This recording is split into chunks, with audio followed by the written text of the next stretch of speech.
আচ্ছা, চলুন সরাসরি আজকের এই বিশ্লেষণে ঢুকে পড়ি। আজ আমরা কথা বলছি এমন একজনকে নিয়ে যার অদম্য গতিশীলতা প্রাচীন পৃথিবীর পুরো মানচিত্রটাই একেবারে পাল্টে দিয়েছিল।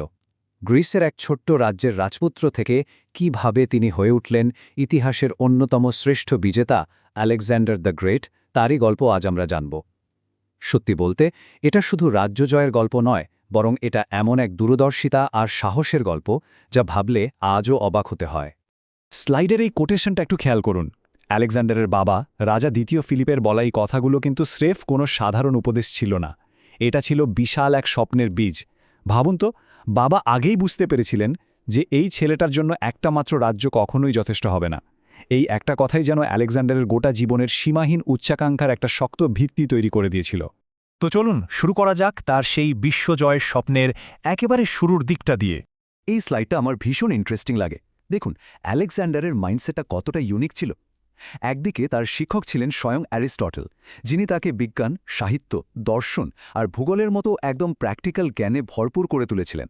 আর অন্যদিকে তার কল্পনা জগতে আগুন জ্বালিয়েছিল হোমারের মহাকাব্য। ট্রয়ের বীর অ্যাকিলিসের গল্পগুলো তাকে রীতিমতো পাগল করে তুলত সামরিক গৌরবের জন্য। একেবারে লজিক আর ইমোশনের এক মারাত্মক কম্বিনেশন, তাই না? আর এই তীক্ষ্ণ বুদ্ধির একটা দারুণ প্রমাণ পাওয়া যায় একটা ছোট্ট ঘটনায়। রাজদরবারে একবার এমন একটা বুনো ঘোড়া আনা হলো যাকে কেউ বাগে আনতে পারছিল না। সবাই যখন ভয়ে তটস্থ, তখন এই কিশোর আলেকজান্ডার খেয়াল করলেন, আরে ঘোড়াটা তো আসলে নিজের ছায়া দেখেই ভয় পাচ্ছে। তিনি স্রেফ ঘোড়াটার মুখটা ঘুরিয়ে দিলেন সূর্যের দিকে, আর ব্যাস, ঘোড়া শান্ত। গায়ের জোর নয়, শুধু একটুখানি প্রেজেন্স অফ মাইন্ড দিয়ে যে ভয়ঙ্কর পরিস্থিতিকেও বশ করা যায়, এটা তিনি তখনই প্রমাণ করেছিলেন। আর হ্যাঁ, এই ঘোড়াটাই কিন্তু সেই বিখ্যাত বুছেফালাস, যে কিনা আজীবন তার সঙ্গী ছিল। এবার একটু এই টাইমলাইনটার দিকে তাকানো যাক। তার বিজয়ের পেস বা গতিটা দেখলে আক্ষরিক অর্থেই মাথা ঘুরে যায়। খ্রিস্টপূর্ব ৩৩৬ সালে রাজা ফিলিপের রহস্যজনক মৃত্যুর পর মাত্র ২০ বছর বয়সে তিনি সিংহাসনে বসলেন। শত্রুরা ভেবেছিল, আরে এই তো এক বাচ্চা ছেলে, একে তো সহজেই হারানো যাবে। কিন্তু না, খুব দ্রুত বিদ্রোহ দমন করে মাত্র ২ বছরের মাথায় ৩৩৪ খ্রিস্টপূর্বাব্দেই তিনি বেরিয়ে পড়লেন বাবার অসমাপ্ত স্বপ্ন পূরণে, বিশাল পারস্য সাম্রাজ্য জয় করতে। এখান থেকেই শুরু হল সেই অপ্রতিরোধ্য বিজয়রথ। আর এর পরেই আসে তার এশিয়া অভিযান এবং পারস্য জয়ের সেই বিখ্যাত অধ্যায়, যেখানে আমরা বড় বড় সাম্রাজ্যের পতন হতে দেখব। ব্যাপারটা ছিল একদম ডেভিড বনাম গলিয়াথের মতো।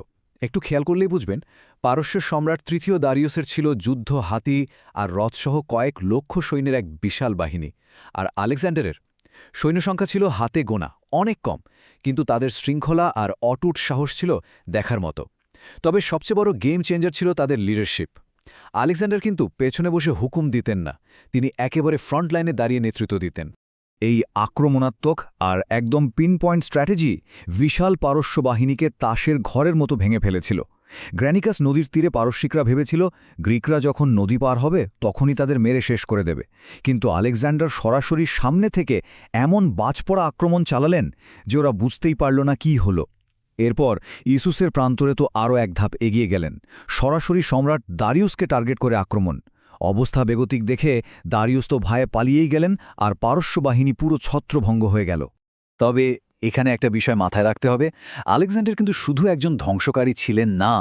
মিশর জয়ের সময় তার স্ট্র্যাটেজিক মাইন্ডের আরেকটা রূপ আমরা দেখতে পাই। সেখানে তিনি শুধু যুদ্ধই করেননি, বরং প্রতিষ্ঠা করেছিলেন বিখ্যাত আলেকজান্ড্রিয়া নগরী। ভাবা যায়, মিশরের মানুষ তাকে কোনো আগ্রাসী দখলদার হিসাবে নয়, বরং মুক্তিদাতা হিসেবে বরণ করে নিয়েছিল। রীতিমতো দেবতার মতো সম্মান করত তারা তাকে। মিশর থেকে ফেরার পর তার একমাত্র লক্ষ্য হয়ে দাঁড়ায় পুরো পারস্য সাম্রাজ্য দখল করা। ৩৩১ খ্রিস্টপূর্বাব্দে গগামেলার সে ভয়ঙ্কর ময়দানে নামার ঠিক আগে তিনি তার সৈন্যদের উদ্দেশ্যে এই অসাধারণ কথাটা বলেছিলেন, আজ আমরা শুধু যুদ্ধ করব না, ইতিহাস লিখব। জাস্ট ইম্যাজিন করুন মুহূর্তটা, বিশাল যুদ্ধ হাতি আর লক্ষ লক্ষ সৈন্যের সামনে দাঁড়িয়ে থাকা গ্রিক সৈন্যদের মনে এই একটা কথাই যেন সমস্ত ভয় দূর করে এক অটুট সাহসের জন্ম দিয়েছিল। গগামেলার এই ময়দানেই আসলে আলেকজান্ডারের মাস্টার স্ট্রোকটা দেখা যায়। ইতিহাসের অন্যতম বড় এই যুদ্ধে পারস্যের ওই সুবিশাল বাহিনী দেখে যখন সবার মেরুদণ্ড দিয়ে ঠান্ডা স্রোত নেমে যাচ্ছে, আলেকজান্ডার তখন অবিশ্বাস্য রকম শান্ত। তিনি একদম ঠান্ডা মাথায় শত্রুপক্ষের সবচেয়ে দুর্বল পয়েন্টটা খুঁজে বের করলেন এবং সেখানে চূড়ান্ত আঘাত হানলেন। ফলাফল, দারিউস আবারও যুদ্ধক্ষেত্র ছেড়ে পালালেন। পারস্য সাম্রাজ্যের সম্পূর্ণ পতন ঘটল আর আলেকজান্ডার আনুষ্ঠানিকভাবে হয়ে উঠলেন এশিয়ার অবিসংবাদিত সম্রাট। পারস্য জয়ের পর এই অদম্য যাত্রা এসে পৌঁছায় একেবারে আমাদের চেনা ভূখণ্ডে, ভারতের প্রান্তে। এখন ভাবুন তো, যখন একজন অপ্রতিরোধ্য বিজেতা এমন একজন রাজার মুখোমুখি হন যিনি কোনোভাবেই মাথা নোয়াতে রাজি নন, তখন কি ঘটে? ঠিক এই ঘটনাই ঘটেছিল উত্তর পশ্চিম ভারতের হাইডাসপিস নদীর তীরে। সেখানে আলেকজান্ডারের মুখোমুখি দাঁড়ান রাজা পুরাস, অত্যন্ত সাহসী, গর্বিত আর আত্মসম্মান বোধ সম্পন্ন একজন শাসক। শুরু হয় এক ঐতিহাসিক স্নায়ুযুদ্ধ। এখানে সরাসরি শক্তির লড়াইয়ের চেয়েও আলেকজান্ডারের ব্রেন গেমটা বেশি নজর কাড়ে। ভারতীয়দের বিশাল যুদ্ধহাতিগুলো দেখে গ্রিক সৈন্যরা তো রীতিমতো কাঁপছিল, কিন্তু আলেকজান্ডার কি করলেন? রাতের ঘুটঘুটে অন্ধকারে, চরম গোপনীয়তায় নদী পার হয়ে এমন এক সারপ্রাইজ অ্যাটাক করলেন যে সবাই হতবাক। আবারও প্রমাণিত হল, তলোয়ারের চেয়ে তার মাথাটাই ছিল তার সবচেয়ে ধারালো অস্ত্র। এই ভয়ঙ্কর যুদ্ধের পর রাজা পোরাস পরাজিত হয়ে বন্দী হলেন, কিন্তু এই স্লাইডের বিখ্যাত কথোপকথনটা খেয়াল করুন। আলেকজান্ডার জিজ্ঞেস করলেন, তোমার সঙ্গে কেমন আচরণ করা উচিত? পোরাস মাথা উঁচু করে উত্তর দিলেন, এক রাজার সঙ্গে যেমন আচরণ করা হয়। এই নির্ভীক উত্তর আলেকজান্ডারকে এতটাই মুগ্ধ করেছিল যে তিনি অবাক করার মতো একটা কাজ করে বসলেন। পরাজিত রাজাকে সসম্মানে তার রাজ্য ফিরিয়ে দিলেন। এটা সত্যি তার মহানুভবতা আর পারস্পরিক শ্রদ্ধার এক অসাধারণ উদাহরণ। তবে ওই যে কথায় বলে না, মানুষেরও তো একটা সহ্যসীমা আছে। বছরের পর বছর টানা যুদ্ধ করতে করতে আলেকজান্ডারের সৈন্যরা একদম এক্সস্টেড হয়ে পড়েছিল।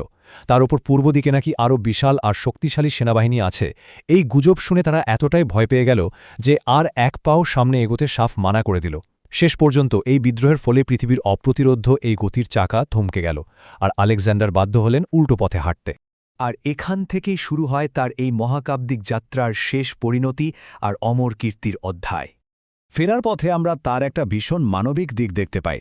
যিনি সারা বিশ্ব জয় করেছেন, তিনিও কিন্তু প্রিয়জন হারানোর শোকে ভেঙে পড়েন।